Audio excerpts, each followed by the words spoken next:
Welcome to another episode of FFS Show with me, your host S. And I am F. How's it going, F? Another week's gone. Not bad, man. How are you? How's your week been? I'm really good. Had a really good week. This is our first break on the FFS Show. Well, the first 1 week break since we started. Since that beautiful episode 1. So last week I was on vacation. So I'm very, very relaxed and happy to be back. That's awesome. Where did you go? What were you up to? So me and the wife, we went to a national park in North California called Larson National Volcanic Park. Wow. It was really nice. Have you ever heard of Yellowstone in Utah? Yeah, that does sound familiar. Well, that's a much larger, much more famous national park that's got volcanic activity on it. But Larson National Forest is a much smaller version. It's about 3 hours away from where I live. So we drove up. We stayed in a teepee. Nice. We made a fire. We made s'mores, which is a very American thing to do. As you can hear, I'm not American myself, so it's new to me. Well, I can't say that for myself. Yeah. What are s'mores? Are they like marshmallow sandwiches, like with biscuits, right? With cookies? It's the most unhealthy thing you can imagine. So what you have to do is you get a skewer. You put a marshmallow on the skewer. Okay. You put it over the fire so it's nice and crispy on the outside and gooey and soft and melted on the inside. Lovely. Then you make a sandwich, which is a biscuit, chocolate. Oh. Then you put the marshmallow and then a biscuit on top. And if you're greedy, you can have another piece of chocolate in between the top biscuit. You can double chocolate. Wow. And essentially the marshmallow, because it's hot, it melts the chocolate. So you have like a biscuit sandwich with melted chocolate and roasted marshmallow. That sounds incredible. Yeah, I think it's a staple for American campers as they were kids. Yeah, no, it's something I always see in cartoons and films, yeah. S'mores. So we know what s'mores are, see? Very informative podcast already. Yeah. So we did that, and then we stayed a couple of nights in Napa, which is wine country in California. Saw some family. Is it another thing I heard of, and I'm not exactly sure what it is? Is it Napa Valley? Is that correct? Or it's a different Napa Valley, thing? Right? No, that's exactly right. What is that? It's an hour. Exactly? It's an hour north of San Francisco, and it is just a very famous. Like, it looks a little bit like the south of France. It's rolling hills and vines all over. So it's a very famous winery area. So a lot of like the California wines that you'll see in supermarkets across Europe and in America come from this area. It's a little bit hoity-toity. We stayed in the outskirts of Napa, closer to Sonoma, which was a little bit more relaxed. Nice. But it was very nice. So we made a bubble. We all got COVID tested and met up. So that was nice to just be able to socialize and see people outside of my normal day to day. Oh, so it was like a social gathering. It wasn't just you and the wife on a. Yeah, there was three other couples. Yeah, beautiful. I mean, it wasn't camping. We had a villa with a swimming pool and a hot tub, but it was very nice nonetheless. So was it like a compound sort of thing, or did you share the villa with the other couples? Yeah, so everyone had a bedroom. There was like 7 bedrooms, so we only used half of the bedrooms needed. Nice. Oh, it's quite a big, okay. Yeah, a really big ranch. One of the couples was pregnant, so we were even more careful than we normally were. So everyone COVID tested on the Thursday. Everyone got their, negative results. Yeah. Exactly, and then Friday we went up, so that was great. And it was just, it was lovely. We went on a hike on the coast of Sonoma, and then spent the daytime by the pool and just relaxing, getting away from work, which was really nice. It's beautiful, man. That's great. I can't wait for you to come and visit. As soon as this, we need to do a live FFS show from SF. Yeah, we will finally have a live recording coming to you live from the same time zone. Finally. Exactly. Just for the listeners, I think that's a fascinating aspect about how we managed. We're in the 6th episode by now. Like, how many exactly time zones are we away from each other? Almost 10. I think we're 10. 10 hours apart, right? Wow. But we do it for the love of the podcast, and we do it for our friendship, and hopefully we bring the viewers an hour of fun a week. This week's going to be a really nice show as well. This week I'm going to be talking about Sir David Brailsford and the marginal gains theory. Wow, that sounds super really interesting. Good episode. I've heard of well, not to spoil it, but I've heard of marginal gains theory. But who is Sir David something? We'll go into it in the main bulk, but Sir David Brailsford took over the Great British Cycling Team as head of the division about 20 years ago. And at that time, GB had only ever won one medal in cycling. And he overhauled their whole team to become sort of the most successful cycling team in history. Wow. Yeah. So he built a dynasty. He built a dynasty, and a lot of his ethics and his philosophies were about attitude and mentality. There was a lot of it was technical, especially with cycling. But I think, me nor you are into cycling, but some of the lessons learned that we can take out of his philosophies and his ethics are still applicable to this day. So it's an interesting case study into how a transformation of a team can be made, and maybe we can even apply some of the rules to our own podcast moving forward. Yeah, that sounds really interesting. I'm really looking forward to hear about that. But to circle back to, you mentioned you can't wait for me to visit and all the lovely places you've been to this week. So it's a question to you, and also a question, I guess, to all of our US listeners and perhaps anyone who's been to the US. What would you say is the nicest place to visit in the US?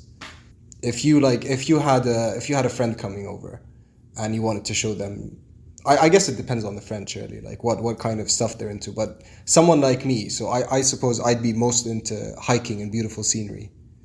Where would you recommend someone like me to visit in the US? So, just as a caveat that I've not been to everywhere in the US, but out of the places that I know and know of, I would say, let's start off where I know really well, California, where I live right now. Yeah. I'd say that's a great place to start. The West Coast road trip from North California down to South California. A lot of great hiking, a lot of great things to see. If you flew into San Francisco, you would see the Bay Area, you would see Silicon Valley, you would see the beaches of Carmel and Monterey and Santa Cruz, which is a great surf town. Then you would drive down the coast through Big Sur, which is an amazing drive on the coast. And then you would go into San Luis Obispo, which has got great hiking, moving south to Santa Barbara, which is a really nice coastal town. Then you start to get into the LA region, which is Malibu, then LA, downtown Venice Beach, Santa Monica. As you start to go south, you leave LA, Huntington Beach and Newport Beach, south into Orange County, which is where I spent time a couple of weeks ago. Great for surfing, great for outdoor activities and beach life. Then you go all the way down to San Diego, which again is a lovely beach town. If you want to get away from the beaches, then I'd recommend the national parks of America. That's, some of the most amazing scenery. So you've got the Grand Canyon, Yellowstone, Yosemite. You better say your prayers, you flea-bitten varmint. I'm gonna blow you to smithereens. It's several states. Famous. Sorry to interrupt. It's the span of several states. I know, like the Grand Canyon is in Arizona, no? Correct. So it spans. So the national parks is something that Americans like to do in these RV vehicles. Okay. So they'll go from one park to another, and the trip will be like 2 weeks cross country. So cross country trip, America is the land of the road. So getting in the car and traveling these hugely long distances is not uncommon. So people can do Yellowstone and Yosemite in the same trip in a 2-week period, even though they might be 1,000 miles apart. Wow. I mean, it's hilarious that they don't have a railway system, which kind of necessitates it being a land of the road. Right, exactly. And that'd be interesting. Maybe we'll do a topic on the infrastructure of the US, but it is different to Europe, which is, more reliant on efficient railway system. Here it is all about the car. And I think, again, like different sort of developmental cycle, I suppose, and different conditions that created, that led America to be a very road-centric infrastructure, whereas Europe, high density, high population density, big cities, whereas, America, just huge. It's such a huge land. I think the United States in itself is probably much bigger than Western Europe. It's interesting it'll be interesting to see the densities of US versus Europe. I think Europe has got far more major cities in a much smaller area. So therefore rail travel in between those major, metropolitan areas is a lot easier. America, think about the West Coast as being much larger states, much larger spread, and then the East Coast is much smaller states, much more closely bunched. And I think the East Coast has got a better network of train systems. They do. I think so. I think like the New York tri-state area has got a really good train system. West Coast is, forget about it. There's just some roads. Small links, but it's not very well used, and it's behind their whole public transport is behind the curve. But like you said, the cars is where it's at in the US. And also planes. Like a lot of the US cities are some of the most active or busy airports in the world. So many of them, as a matter of fact, and I'm guessing like such a huge portion of them are domestic as compared to, say, Heathrow. Like, how many domestic flights arrive at Heathrow? Probably none. Exactly. It's like almost the exact opposite as the UK. Most flights from the UK would be international. Well, exactly. I'd say most flights in the US are domestic. Which makes it easier to get on. It's like getting on a bus, and you could be on the flight for 6.5 hours and land in the same country.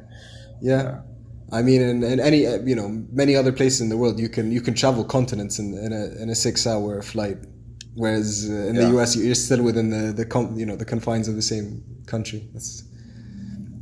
This year we want to go to the Grand Canyon and Yellowstone. So that'll be happening in the next 12 months. So we'll let the viewers know when we go, and we'll give you an update of that trip. Is that have you ever wanted to go to the US? Has that ever been a place that you wanted to go to? And if so, where in the US? It's something I've pondered. So like, I'm not a big fan of like New York. I never thought about going to New York. I mean, big cities don't really fascinate me. I love the New York culture. I suppose the history behind it is quite interesting, but it's not something I'd bother to go see, I suppose. But yeah, I mean, like I said, I'm more of a scenery, hiking, sort of natural beauty, landscape kind of traveler. So I would be drawn, I suppose, to like the western side. I mean, when I have with some friends talked about going to the US, it's usually, planning a road trip. New Orleans is, speaking of culture, like New Orleans, I feel is if there's one place I want to go purely for the culture and for the history, it would be New Orleans, just because it has such a lively environment and such a, I feel, beautiful culture from what I've heard and read and saw. The food and the music are two things exactly that New Orleans does amazing, right? Well, who knows? 2021, I think we need to make it happen. We need to do a live US show, and we're gonna make it happen.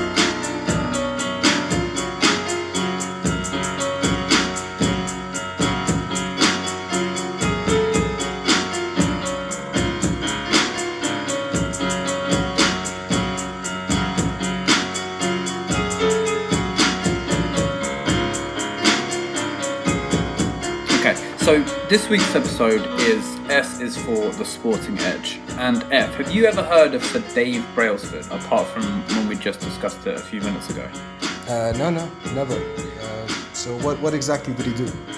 So Dave, also known as Sir David John Brailsford, CBE, he's a British cycling coach. And essentially he came into the Great British Cycling Team in 2002.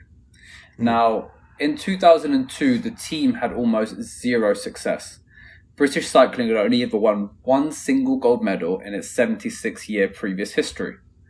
Wow. Now, so Dave had a few different, he was brought up with sort of sporting philosophy and theories, and he brought in a lot of principles that were previously known, and he created his own philosophy. And that philosophy is something you may have heard of, is marginal gains theory. Have you ever heard of that? Okay, yeah, I've heard the term. I'm not exactly sure I know like the details of what it means. So what is it precisely? So in the very simplest terms, marginal improvements means stripping back every element of one exercise into very small pieces, improving each one of those elements by a very marginal 1% improvement. And then when you put those pieces back together, then you actually make a larger difference. Does that make sense? Yeah. So it's just like focus on each little aspect. And if you improve that just by a little bit, then the altogether performance, when you take all of the different aspects of the competition or, whatever criteria, then altogether your performance will be much better. Just because you're changing all the different aspects of your holistic... Exactly. And Sir David Brailsford used that principle and a few other principles to implement that. And he took over in 2002. And by 2008, his squad had won 7 out of the 10 available gold medals in track and cycling. And at the London Olympics 4 years later, matched it again. So without having only one medal in 76 years, they managed to get 14 out of 20 gold medals in consecutive back-to-back Olympic medals, which is, a huge tidal wave of success in a very, very short amount of time. So you can imagine between like 2008 and 2012, marginal gains was a huge hot topic. And, being in the UK, it was talked about a lot. I think businesses took a huge look and interest into it. But since sort of the last 5 years, you rarely hear the phrase, right? Does that make sense to you? Because I haven't really heard about it. So I actually wanted to spend some time looking back at what those principles were, how they arose, and whether, why do we not listen to marginal gains all the time? Is it because we've already adapted those principles into our current processes? Is it because of other reasons? And I just wanted to look at that story.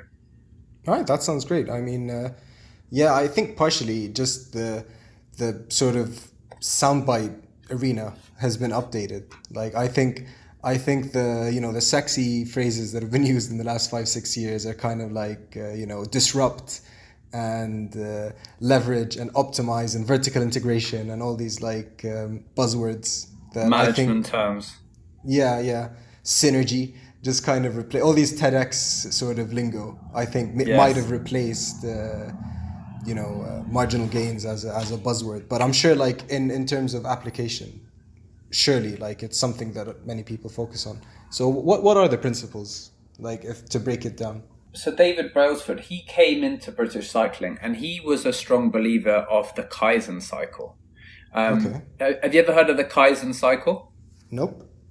So essentially, the Kaizen cycle is a new management style at the time, started sort of at the early millennia. And it was that people are bored of old management styles.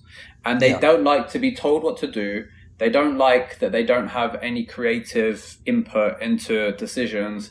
And they find it quite just unmotivating. Exactly. So that's something that Sir David Brailsford was studying and something that he took into his role when he first was a cycling consultant with the Great British team. And essentially the Kaizen cycle is 7 steps and it's a cycle. The first is get employees involved. Number 2 is gather a list of problems. Then encourage solutions and choose ideas collectively. Test the solutions. Regularly measure and analyze the results. If successful, adopt the solution and then repeat on an ongoing basis. So it's a more like a 360 view of all processes that integrates with a full team. Everyone gets involved, collects ideas. Those ideas get put forward. They get tested. If they see results, they adopt those ideas and then they rinse and repeat. That's okay. So that's the German, from the sound of it. Yeah, Kaizen. If you give me 1 sec, I'll search and we can cut something. Sounds very Central European. Japanese business philosophy. Oh, I'm way off. Yeah. So Kaizen is a Japanese business philosophy that that continuously improve operations and involve all key employees. So that's where he initially adapted. When did he so what exactly did he change from the Kaizen principle? Exactly. So what he did was use the Kaizen principle to, at the time, the British cycling team was very siloed. So the R&D team, the research and development team, didn't want to be bothered by the cyclists because they thought they knew best. And then the cyclists didn't want to be bothered by the scientists because they thought about training and they knew best. Yeah. And then the coaches didn't want the riders to focus too much on the training sessions. They just wanted them to focus on getting fit. So there wasn't a lot of cross-learning, cross-platform synergy going along with within the British haven't cycling been optimized team. So the first thing he did was, he used Kaizen as a process to gather a lot of data and team building. But then he also, this is where he took this to the next level. He provided something called core, or the core processes, which is his philosophy and the thing that made the GB cycling team in this era so strong. And essentially what he looked at was attitude. Everything was based on attitude and a winning determination.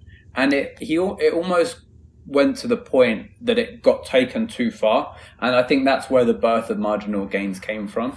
So from Kaizen it started, then he created his own sort of winning mentality twist onto Kaizen. So core stands for 4 pillars. The first is C, and C is for commitment. Now, Sir David Brailsford thinks that commitment is the underlining gateway to success. He thinks motivation fluctuates massively from day to day, but commitment is the key thing that they're looking for. So when he looks at riders, he actually screens for commitment. Now, if the commitment's not there and there's a lot of talent, he won't even work with that individual. The commitment is the first pillar and is the key. So although motivation can go up and down, attitude and commitment is the absolute priority. And I think this is one of Sir David's sort of key aspects, was he got everyone around him who was committed to one goal. And that goal was excellence. Next is O. O is for ownership. So as a leader, he shouldn't be owning everything, is sort of the principle he's got. And he wants to give responsibility and ownership to the team. So they have ownership over their own responsibilities. Not everything's decided for them. This is where the Kaizen really comes into play, and it's very similar to that. The more collaborative sort of, Exactly. The next is R, which is responsibility. And that is similar to what we talked about the other day, F, when we were looking at the chart, S is for social dilemma. And it's like the racy chart, right? So this is that everyone knows what their role is. They know what success looks like. It's either yes or no, right? There's no ifs and buts. It's a very clear target and goal setting. And that, again, is similar to Kaizen and similar to Racy. And essentially with the COR, that leads to excellence. And that is Sir David Brail's sort of core principles that led into those marginal gains theory eventually. Wow. 14 in 20 years, huh? Yeah. Wow. 14 in 8 years, 14 in 8 years. Yeah, 14 gold medals out of the 20 available in 14 out of 20. Oh my goodness. Yeah. From having won in the past 76 years. So it was, and this is where it gets interesting, right? Because I want to give you a few examples of what actually happened there. So I'll give you one example of the Tour de France. I'm not sure if you know about the Tour de France. It's a very famous bike tournament that is, multi-days, multi-tiers, probably known as the hardest bike race, definitely known as the hardest bike race in the world. one of the most physically challenging things a human can do is the Tour de France. And it's something that England had never won a Tour de France before. So David Brailsford took over as team principal of Team Sky. Team Sky is like sort of Manchester United, and then GB is like the national team, if that makes sense. So Team Sky is backed by owners, and he was head of both. And again, they'd never won anything. So David Brailsford used Core, he used Kaizen, and then he started using something called marginal gains, which was, you know, what I'd discussed previously. But when he looked at the Tour de France, he realized it's a 21-day event. Yeah. And over the 21 days, the riders were staying at 21 hotels. And those 21 hotels had different bedding. They had different beds. They had different mattresses. They had different hyperallergenic, you know, feels to it. Yeah. And he said for a highly trained athlete, it's not good. So what Team Sky did was start create their own bedding that was made for the team rider in their weight, in their length.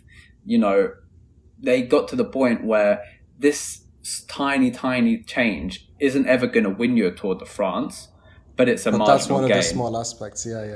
Right, one of the many aspects. And there's stories of Bradley Wiggins. You know, he wouldn't carry his own bag because that could risk him being injured. So he made his wife carry his own bag. Does that make sense? And it's those things that really made this theory almost go to the nth degree. And I think, you know, it's because they had that winning mentality. They had a shared goal. They were working together. And because of that, they were able to win. Bradley Wiggins was the first ever British cyclist to win the Tour de France. And since then, there's been 3 or 4 different British riders who have won it. It's been dominated by British cycling. It really has since Bradley Wiggins. So it's something that's been hugely successful in the sport of cycling. So a couple of questions. One, is the Tour de France considered more prestigious than the Olympics?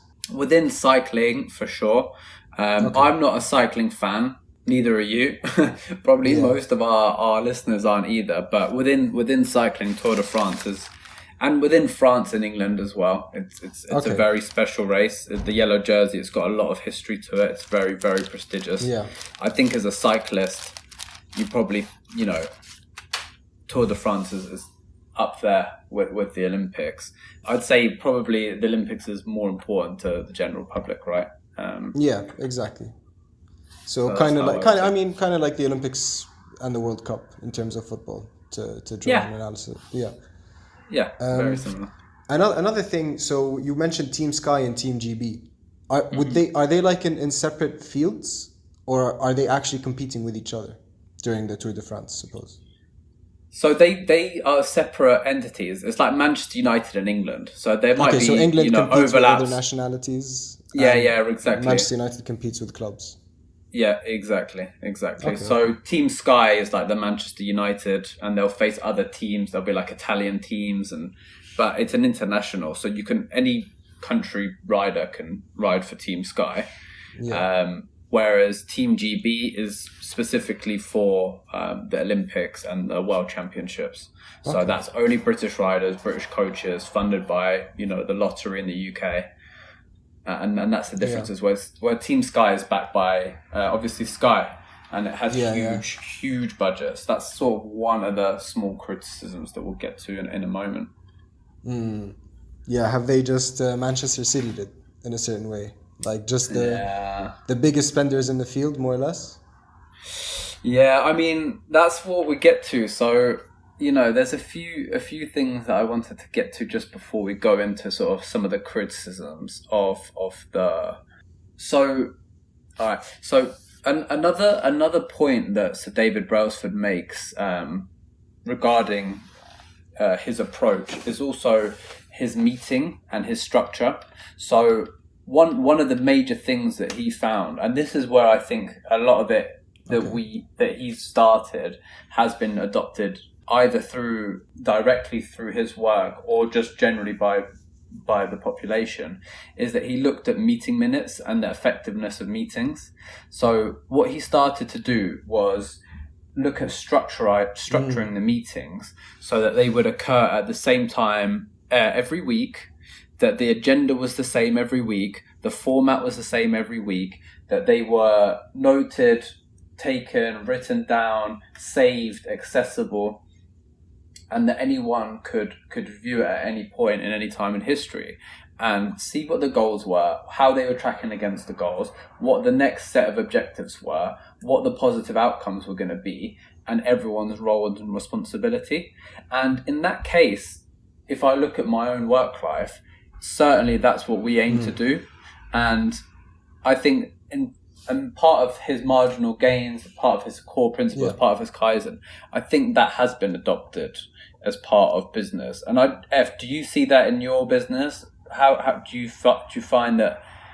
Number one, do you ever use any of the principles that we've talked about so far, such as like the RACI charts, the core principles, the marginal gains?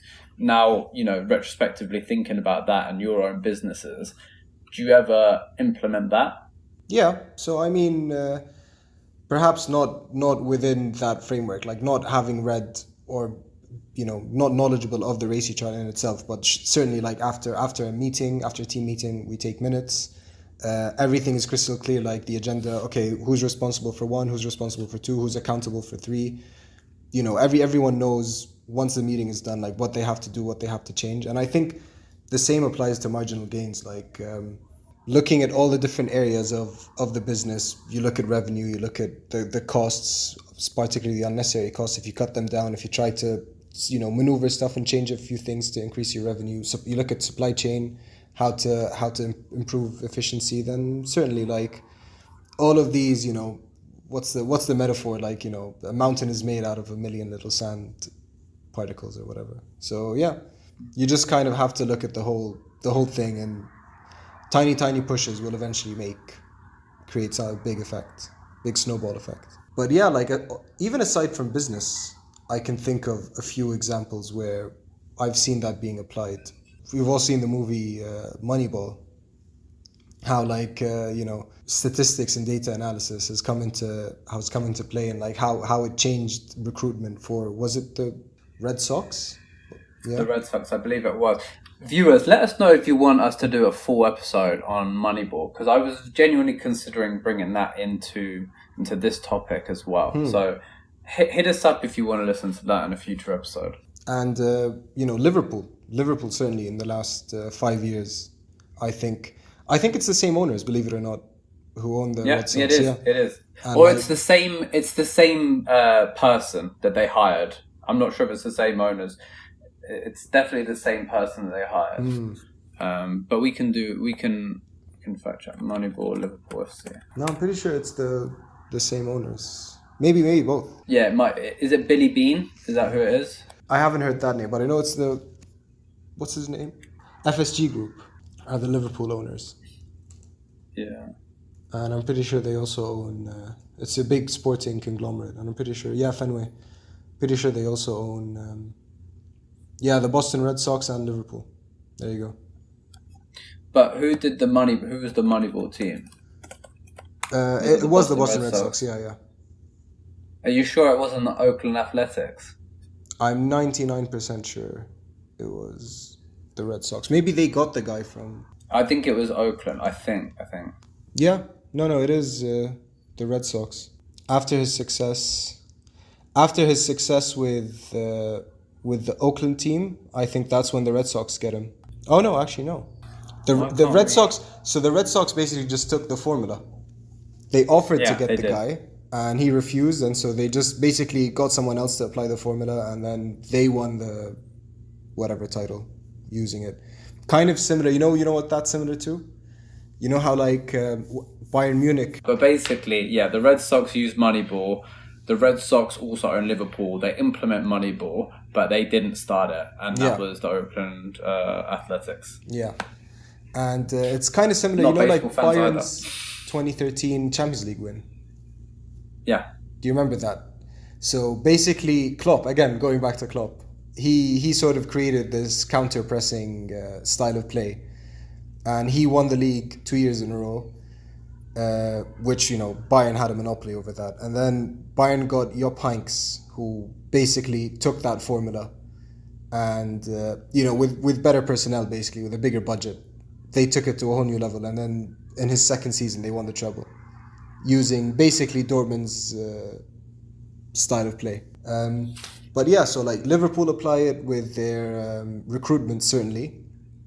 And, you know, you hear all these little details about stuff like they have a throw-in coach. Have you ever read about that? The fact that Liverpool hired a throw-in coach. So like a specific guy insane. Just to coach them with throw-ins. So that certainly like comes into play with marginal gain. Certainly like a throw-in is not going to win you any title, but it's one of the small things that like if you improve that and you improve, you know, a variety of other things throughout the, you know, in all the different circumstances, all the different scenarios within a game, then that drastically improves your chances of winning. So defense, attack, you know, throw-ins, corners, how to press, how to create a press trap, all these different things. It's fascinating. It is fascinating, and they definitely use it in marketing. Even with different colors of logos, they find that if you tweak a shade 1 or 2 shades darker, the likelihood of clicking on it on a page increases by a small percentage. Really? That increases into a huge revenue stream when you look at it across multiple platforms. Wow. So, you know, marketing is a huge one. They in teaching, they use it a lot, the marginal gain theory, in sort of how to encourage children to look at taking risks and make more experiments and put their hand up, and if they get the question wrong, it's seen as, you know, something that they are applauded for because it's a lesson learning opportunity. Yeah. And that tiny little marginal gain where they might learn one extra thing will make a big difference throughout their whole, you know, schooling experience. So the tangible differences in the Great British cycling team were pretty clear to see. I said 14 gold medals in 2008 and 2012. I'm just looking now, it was actually 16 medals, 2008 to 2012. Wow. So it was clear to see where these innovations led to. However, like I was saying, you don't really hear much about marginal gains anymore. And that might be because it's so entrenched with where we are right now in society. But and it kind of feels like, you know, anyone who fails to prepare prepares to fail. That method and that feeling in business is understood and it's accepted. But is it also because of the golden aura around British cycling team also disappeared, right? And that's probably because of the doping scandals. Now, cycling has been impacted hugely through doping and cheating, essentially. Yeah. So, you know, first Lance Armstrong, it's a huge impact, and it sort of has really, really put the sport back many, many years, and it's put a lot of people off watching the sport. It's put a lot of people off participating in the sport, the amount of cheating in it. And we talked about the Tour de France. There's, you know, a great documentary about cheating in cycling that led to sort of the discovery of the Russian doping scandal, or followed that, which is a great documentary, a really, really good one. Recommend you watch it. It's called Icarus. Okay. I've heard of it, yeah. It's so excellent, F. You definitely need to. It's my favorite documentary. So the doping scandals hit cycling. So that sort of, you know, the model of excellence that Team Sky had and Team GB had of winning was really tarnished by the level of doping in the sport, the level of doping in the Tour de France. And that could be why they aren't given as much credit to these very, very well established now business and attitude and motivational theories that are applied throughout business. Yeah. And it's also because this is, you know, before we talked about Bradley Wiggins and how he wouldn't even lift his suitcases into his car. And this is something that he said years later after he retired. He said that it was his wife's idea, but it wasn't a proud moment. You become wrapped in cotton wool, too fragile to do anything. It's a selfish existence where you're a professional sportsman at that level. You're encouraged to become an asshole. So where cycling was seen to be very close, very taking advantages to the point where it was illegal in the sport and cheating, as well as this, how Ronaldo and Messi, how their winning mentality can be probably quite difficult to live with for other people. Yeah.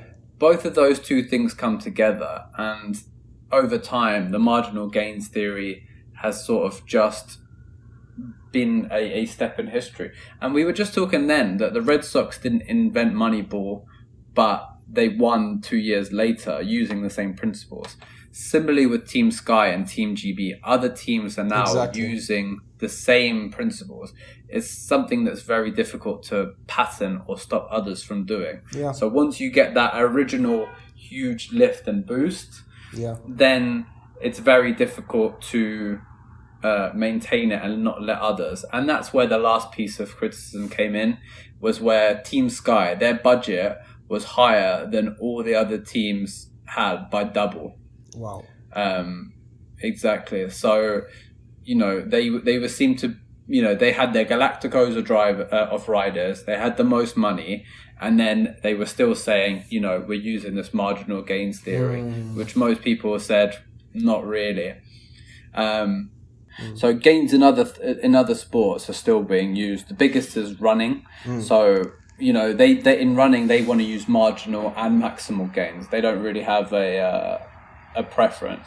And one of the recent gains is using this new shoe developed by Nike called the Vaporfly Next. Okay. And it's a carbon fiber plate and deep responsive foam cushioning. And it's allowed 2 people to break records in the marathons back-to-back within back-to-back days using that shoe. So developments and gains that still exist in sports. I think, marginal gains, and Sir David Brailsford's got a lot of credit to take. But, since then, cycling the glow of cycling has disappeared, and the credit that they get no longer sort of rests with them. But we can still learn from it. Yeah, I mean, it's funny, you mentioned that, it's only like a year or two before something that was revolutionary just becomes standard procedure.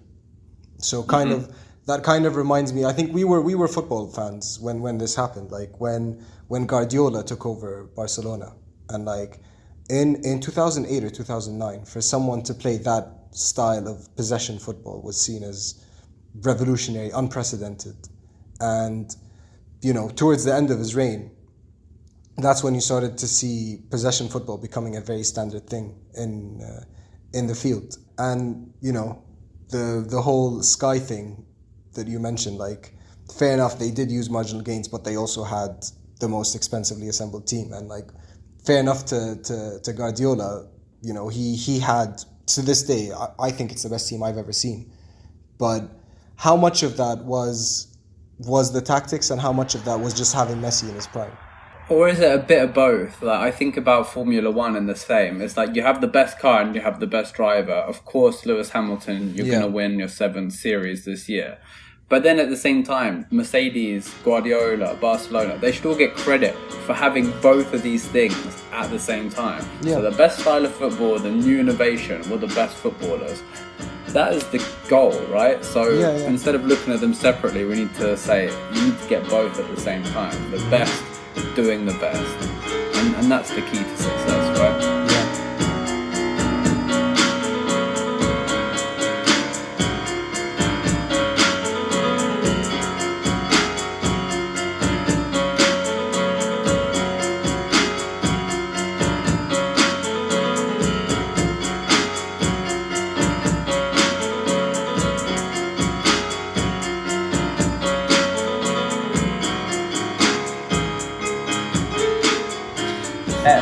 Guess what we got this week? Guess what I prepared for us this week? What have we got this week?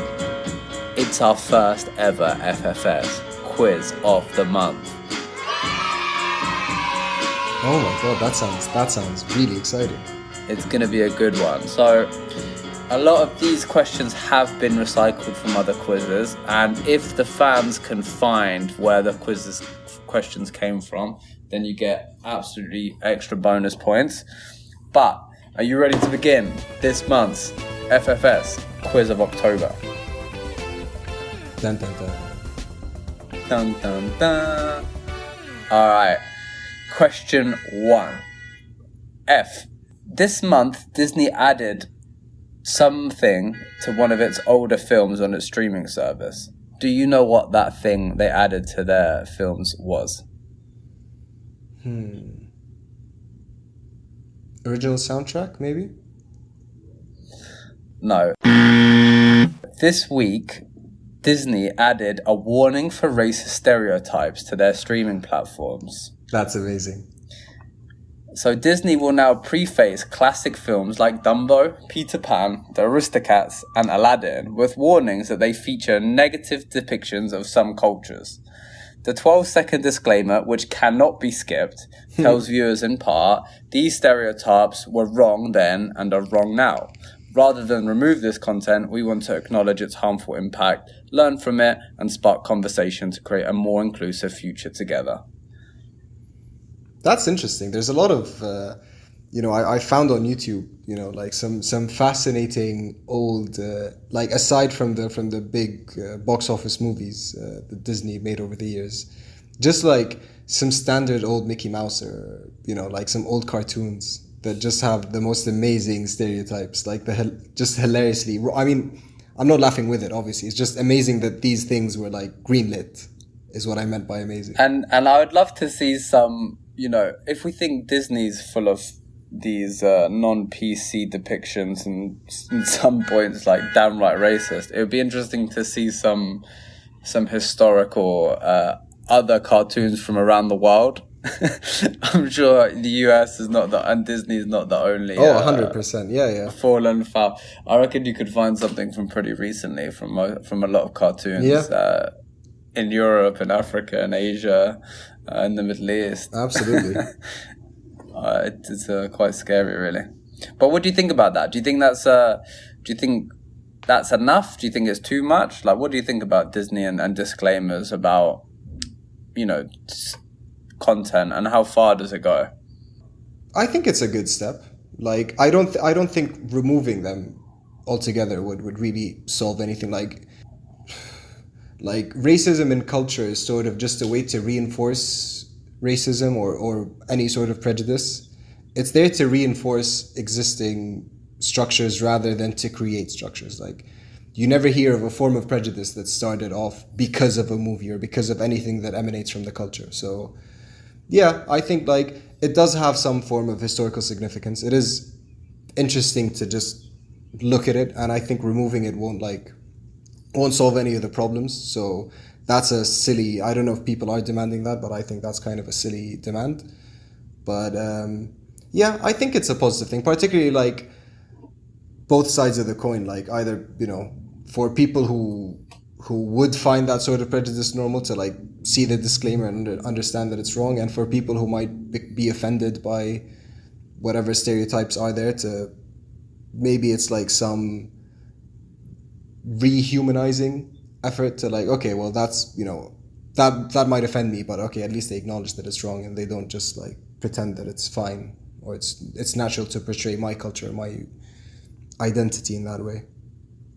Yeah, for me it doesn't. I don't have an issue with it whatsoever. I think it's good that they haven't removed the movie completely, because some of those movies are absolute classics. Aladdin, Peter Pan, that's a big part of my childhood. If Disney removed that from their platforms, in a few years when I have children, they're films that I want to watch with them. And I don't think you need to explain to a 3-year-old, what the stereotypes are of different cultures are. But when they get old enough that they actually start to understand it, then having that warning is, a nice way to discuss that with the children, and it can be a learning point. So I agree. Don't remove stuff, but preface it with a warning. I think that makes sense. Yeah. Okay. Question 2. Which company has agreed to plead guilty to criminal charges and face penalties of roughly $8.3 billion for its role in the opioid epidemic? It's definitely it's definitely a pharmaceutical company. I'm not. And do you know what the drug is? I'll give you, if you know the pharmaceutical company, you get a point. And then if you know the name of the drug that this is referring to, then that's another point for folks. Oxycontin, I'm guessing? Correct. You're a winner! Correct. Okay. I'll give you a point for that. So it's Purdue Pharma, the maker of Oxycontin, has agreed to plead guilty of felony charges of defrauding federal health agencies and violating anti-kickback laws, and it faces penalties of roughly $8.3 billion, the Justice Department announced on Wednesday. The federal settlement does not end all of the extensive litigation against Purdue, but it does represent a significant advance in the long legal march by states, tribes, cities, and counties to hold the most prominent opioid maker accountable. The company owns members of the wealthy Sackler family have also agreed to pay $225 million in civil penalties. The family's net worth is estimated to be at least $13 billion, and much of it's generated from the sales of opioids. Yeah, I mean, we talk about cartels in Mexico, we talk about Pablo Escobar. I mean, they're your real drug kingpins. Yeah, and do you know much about the story? I've actually read, one of the podcasts I like listening to is The Guardian Long Read. I'm just going to give them a random plug for no reason. We're not sponsored by them whatsoever. I don't necessarily agree with their journalism, to be honest, but of that, every now and then they have very good stories. Especially they have this series called The Long Read, which is like quite a big, well-researched article. And sometimes when I'm on a long drive or a long walk or something, I just listen to it. And they had one about the opioid crisis. So like all of the build up to it. I guess I'm going to link the article or the podcast stuff. They map basically like how it started in the, I'm guessing, early 80s, I think it was. Like all the different forms of lobbying that had to be done in order to legalize and enable the spread of these painkillers. And not only like in extreme cases, but also in like mild, pushing for doctors and in which ways they kind of push doctors to prescribe these opioid painkillers for like mild, like someone broke his arm or something that doesn't, like you can have an over the counter sort of painkiller if the pain gets bad. You don't really need such heavy sedation. Yeah, it's a big topic, but it's a huge issue in the US. And living in the US, you can see a lot of the homeless situations on the West Coast is pretty insane. And it might be interesting to do a whole episode on the opioid crisis and the homeless crisis in the US. Yeah, I think that's a fascinating topic. It's something that I have to live with. Extremely sad. Yeah, really the sad. amount of lives that have been destroyed just so that certain rich people can just become richer is kind of really makes you upset. Yeah. Okay. Question number 3. Which UNESCO World Heritage Site opened for one tourist who had been stranded for 7 months by the coronavirus lockdown? Stranded for 7 months? How could you be stranded by the lockdown? So I think stranded in there away from their country. Okay. So one tourist went to a country, was stranded there for 7 months, and that country, because they felt bad for him, they opened this UNESCO World Heritage just for this one person to go and visit because they felt so bad for him. I don't even know. I can't even guess. So this story is about a chap called Jesse Katayama. Okay. And he is a Japanese tourist, and he was in Peru during March, during the epidemic. And during that time, the coronavirus impact hit, and it closed the country down, and he was stranded. He was unable to return to Japan. I think there's some quite strict Japanese rules about immigration coming in and out. Anyway, so this chap's been for 7 months stuck in Peru by himself. So Peru, what they did was they opened their best-known tourist site, Machu Picchu, and they opened it just for him. So he was the first visitor in Machu Picchu for 7 months, and he posted on his Instagram, "Here for the opening of Machu Picchu just for me." So that's a really lovely story I thought this week. That's amazing. And I mean, out of all of the places to get stranded, particularly if you're away from home, like as a tourist, I think bad. Peru is an amazing place to be, quote unquote stranded. And this is a nice segue. And this was by accident, and these questions are from 2 different sources. But in the same week, this week, a 2,000-year-old etching of an animal was discovered by archaeologists on a hillside in Peru. Do you know what that was? I'll give you 4 options for this one. It's either an alpaca, a cat, an eagle, or a penguin. Alpaca? I guessed alpaca as well when I did the quiz, but no, it was a cat. A geoglyph of what appears to be a cat lounging, which experts say to date around 200 to 100 BC, over 2,000 years ago, is the latest discovery among carvings of larger-than-life animals and plants previously found between the towns of Nazca and Palpa, in the desert plain of about 250 miles southeast of the capital, Lima. Archaeologists stumbled across the field feline while remodeling a section of the UNESCO heritage site known as Nazca Lines. The newly discovered etching is believed to be older than any of the prehistoric geoglyphs previously unearthed in Nazca. And I will show you a picture of that as well. That's really fascinating. I'll show you my thing. The picture's funny. I'll ask viewers to also have a look as well, because it's a funny one. It looks like an anime cat. It doesn't. It's not exactly. It is cute, isn't it? Yeah. And it's lounging. So it's straight chilling. It is straight chilling. Vibing. Wow. So that's it. Question 5, and the last question for this month. Lionel Messi was on the score sheet for Barcelona in the Champions League, meaning he scored in the competition for each of the last 16 seasons, every campaign since 2005 and 2006. Who is the only other player to have scored in the Champions League in 16 different seasons? And I'll let you try and guess on your own, and if you want a clue, I can give you 4 options. All right. First name that pops in my mind is Zlatan. Okay. Could be Ronaldo. Make a short list. Okay, make a short list, and then I'll give you the real shot. Like longevity in their careers in the past 16 years. Give me no more than 5 names. Year? Just to be sure, is it including this year as the other person?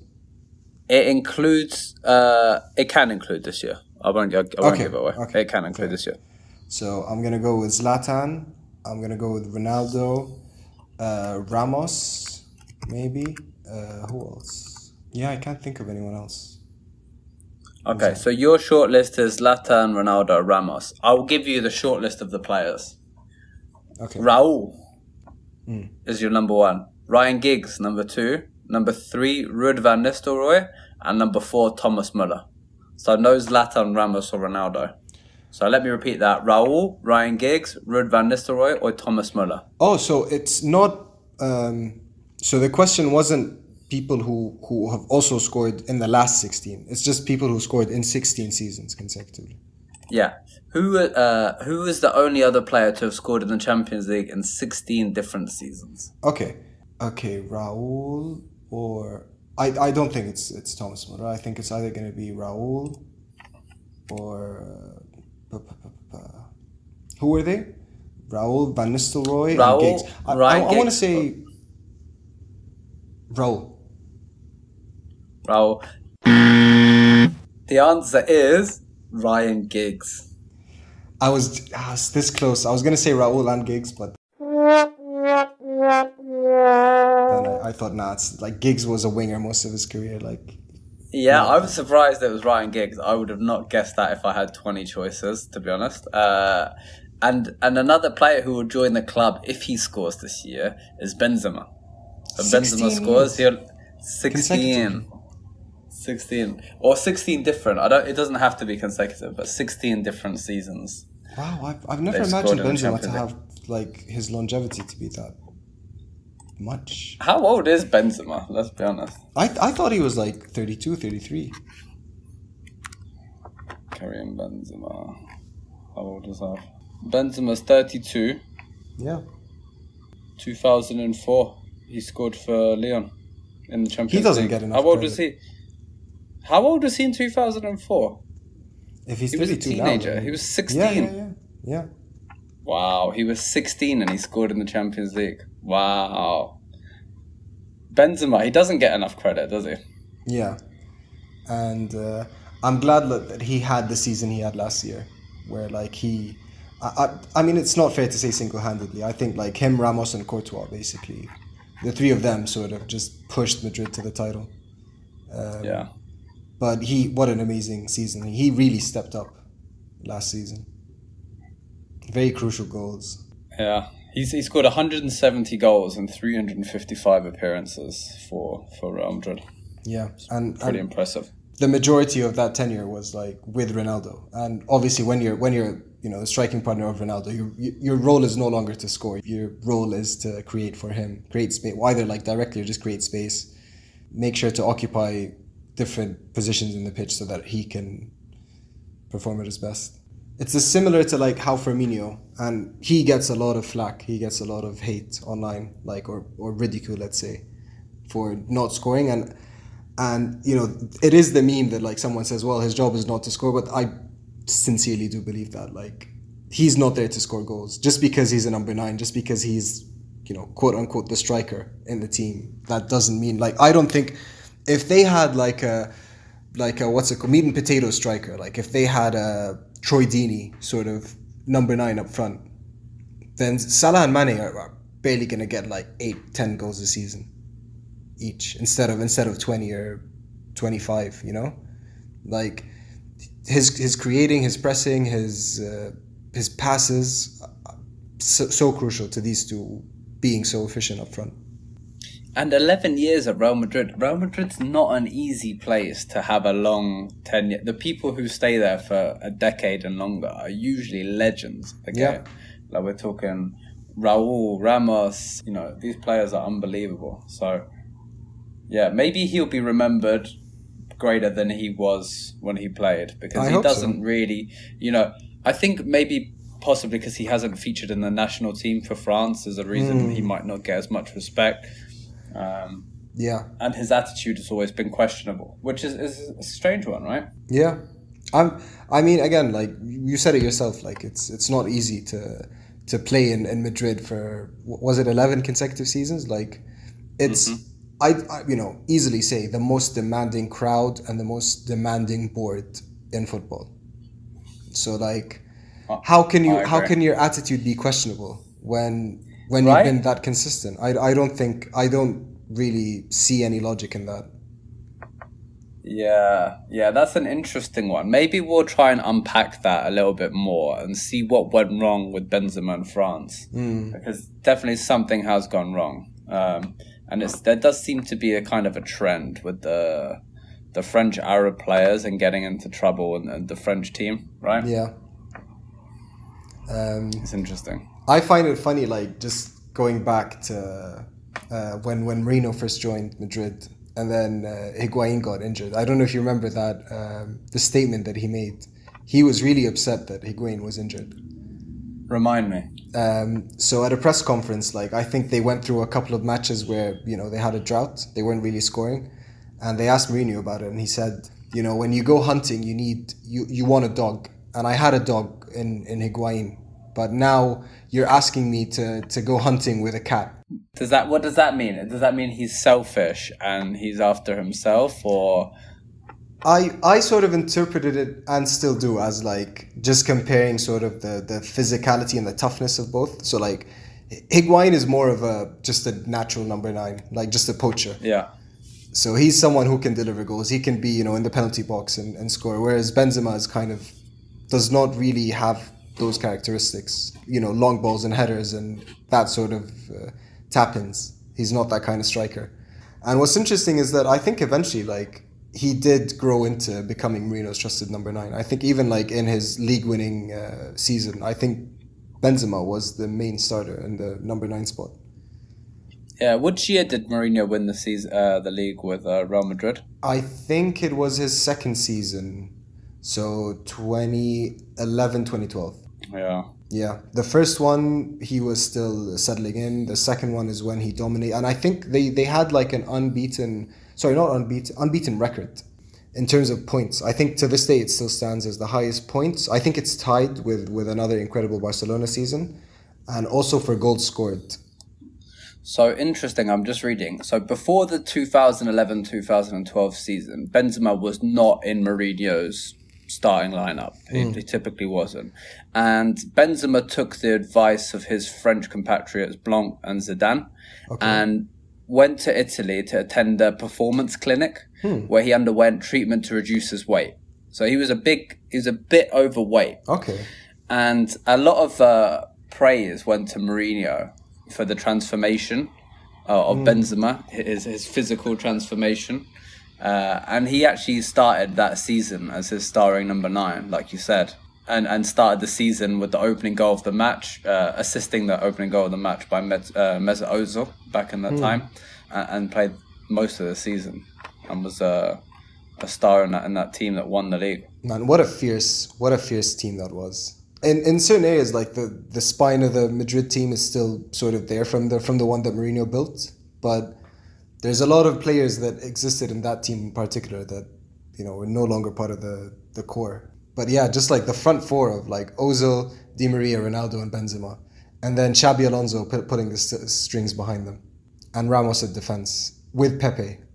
That is a team. Unbelievable.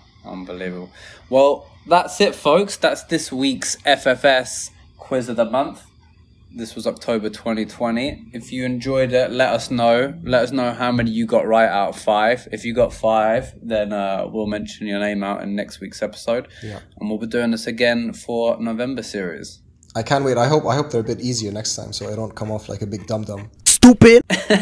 I'll give you some options for next time, and then at least I can see you're working rather than name the brand of specific Oxycontin. You know, I think I'm quite proud for getting Oxycontin as someone who's never been to America. Like that I knew what it was. I think but yeah, shame I didn't know what. How many did you get? Did you get any others right? No.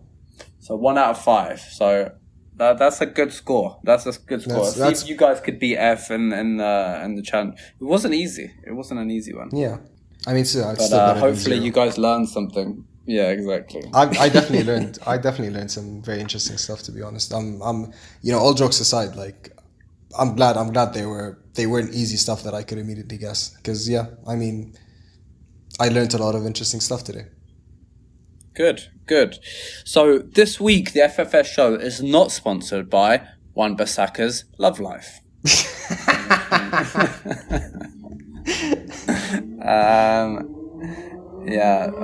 A strange one for Wan-Bissaka. To be fair, the week that came out was the game he played against PSG, and he had a wonderful game against PSG.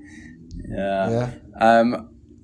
We've only got like a few minutes before we need to wrap up, but we definitely should touch briefly on the football. So maybe next week's episode we can do a touch base. But disappointing, you know. The Chelsea game and United game, that was definitely hyped up and it cancelled out. To give you 1 minute, and I just want to hear your analysis. I've heard too much about this match already, and there's a lot of shit been spoken about, you know, Ollie's tactics and Frank's tactics, and have the media given Ollie a harder time, and what happened to make it so boring and just cancelled each other out. What do you think about that match? Who do you think is the happier the manager? What do you think it says about the managers? Well, I think so. United always sort of go the more defensive route when they have big matches, because I think like one of their key assets is just having such fast strikers and wingers. So I think it's very logical for like Ollie to play that way, and it has proved successful in the past couple of seasons. They beat City. They beat pretty much every team in the top 6, I'm guessing. With a sort of counter-attacking style, because it suits his personnel. Whereas for Chelsea, I think it's quite different. So they had a very chaotic opening this season, and just last season in general was such a chaotic structure for the way they played and how like susceptible they were to counterattacks. The games are always open; they never really can exert any control in matches. So I think that got to Lampard's head, and in the past couple of matches, their main goal was probably like, in terms of like overall instructions and individual instructions to his players, as in like the number one priority is to not concede and to maintain your shape.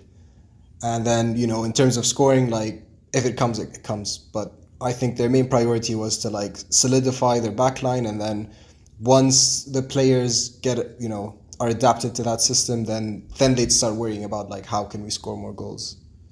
Which I guess makes sense. It obviously depends if he can like maintain defensive solidity and then improve their attacking capabilities within that new structure. But yeah, so I think that's why, and it's the second negative draw that Chelsea had consecutively. So in the midweek in Champions League, they also had a 0-0. So yeah, it would be interesting to see like whether he just abandons that, or whether he can improve on it, or whether they just become either having attacking capabilities but sacrificing defense. If he's stuck with having to sacrifice one or the other, attack or defense. Yeah. How would you rate Frank's performances this season out of 10 today? This season, not too good really. Yeah, I don't know, maybe a 4 or 5. Yeah, average at best for me. Yeah, probably a 5. What about Ollie? I think last time we had B in the studio and talking to us, there was some predictions of United being about 9th. And at this point, we're at 15th, so that doesn't seem too far off in the Premier League.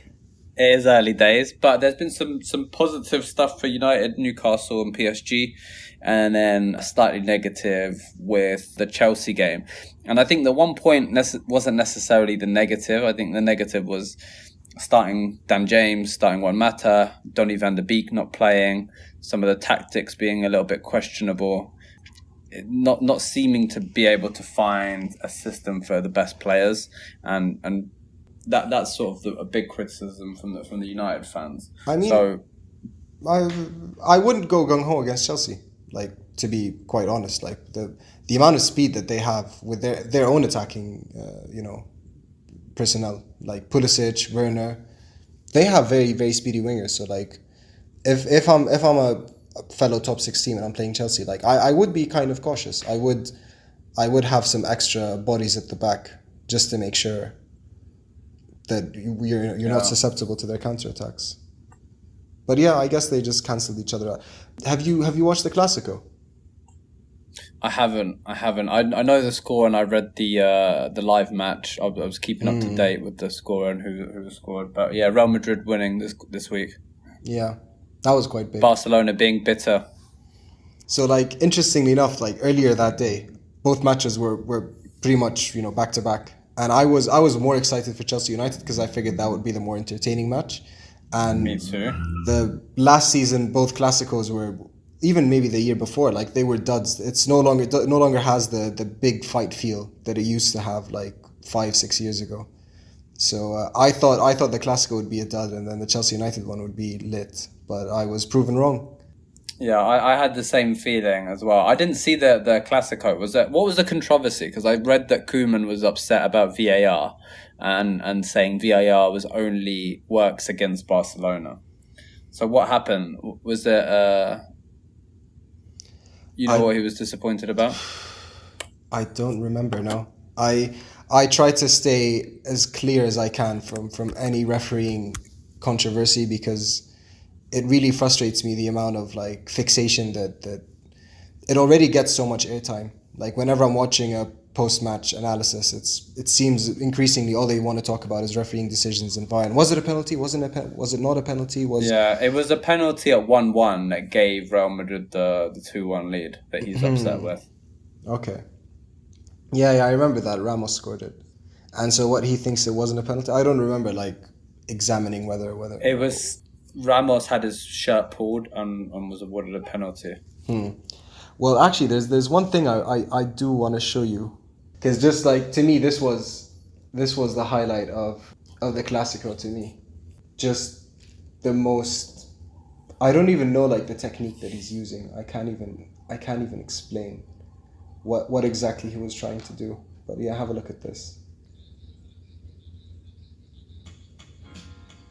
Oh.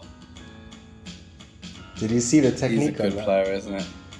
It was, yeah, that's insane. Ramos is an absolute beast. Just with the leg like behind his body. I don't know how he did that. And it was a counter attack, and I think Barcelona outnumbered Madrid in that counter attack. But Ramos, like, to do that against arguably the best player ever, to pull off like such a. I rate Ramos so highly. Ramos and Brian is a great partnership, isn't it? Yeah. Definitely. Alright, well that's it folks. Thanks again for listening to another episode of FFS Show with me, your host S. And Sergio Ramos. And Sergio Ramos. Make sure to please like, share and subscribe. Please comment down below on what future episodes we want to do. Let us know how you did in the quiz today. Let us know if you learned anything about marginal gains and how you can optimize your working and personal life. Thank you all for listening. Until next week. Goodbye. Bye-bye.